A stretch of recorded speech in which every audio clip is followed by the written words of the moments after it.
Bonjour, je m'appelle Jacques Bonaz. Je vais vous parler du studio 7RTS dans lequel je travaille. Je suis musicien et ingénieur du son.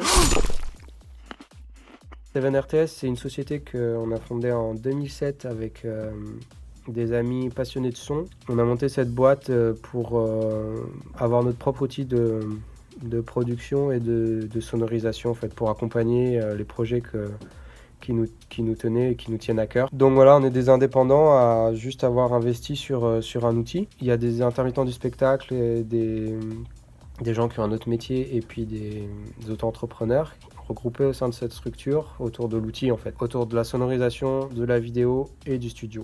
Moi je vais vous parler du studio. Je fais à peu près entre 10 et 15 projets par an depuis quelques années là. Ça va du single à la réalisation d'albums, soit juste comme ingénieur du son, prise de son ou mixage, mais des fois aussi sur de la réalisation et donc avec une implication artistique un peu plus grande. Je fais mes propres projets aussi puisque j'ai un trio et puis du coup on a sorti, depuis 2010 on a sorti 6 albums. Voilà, donc 10-15 prods par an à peu près.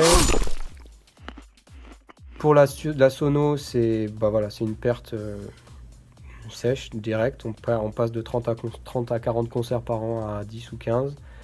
Pour les prods, en studio, c'est un peu différent. J'ai moins de... Le nombre de productions a baissé. Par contre, j'ai eu des projets, des gens qui sont revenus cette année. En fait, tout ce qui est projet avec des professionnels et des gens qui tournent derrière, tout ça, c'est... j'ai perdu beaucoup de projets puisqu'il n'y a plus de visibilité.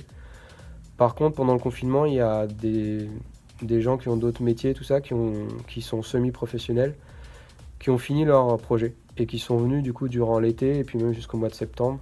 Et là, même certains qui reviennent au mois de décembre, normalement, si on peut. Donc j'ai eu un nombre de projets qui a baissé, mais un volume de travail en studio qui s'est stabilisé. Maintenant au niveau de la structure, on n'a jamais vraiment dépendu des subventions et tout ça. Comme c'est un outil, plusieurs indépendants qui se sont regroupés, c'est notre outil et on n'a pas de salariés, on a des charges fixes forcément, mais on n'a pas de salariés et de grosses choses à sortir en fait. Donc on n'a jamais eu d'aide et de subventions, on n'a jamais voulu en avoir.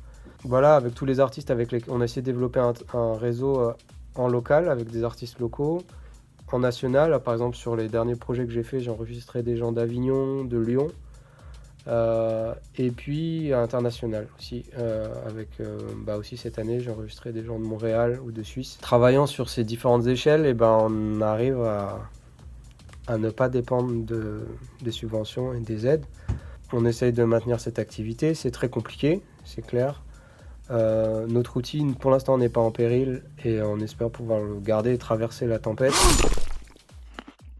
Si j'ai un message à faire passer, ce serait peut-être de réinventer un réseau de la musique qui soit indépendant et peut-être un peu plus libre des mouvements politiques et de leurs contraintes. Donc voilà, je sais pas dans quelle mesure c'est possible. Pour moi, c'est quelque chose qui est à inventer.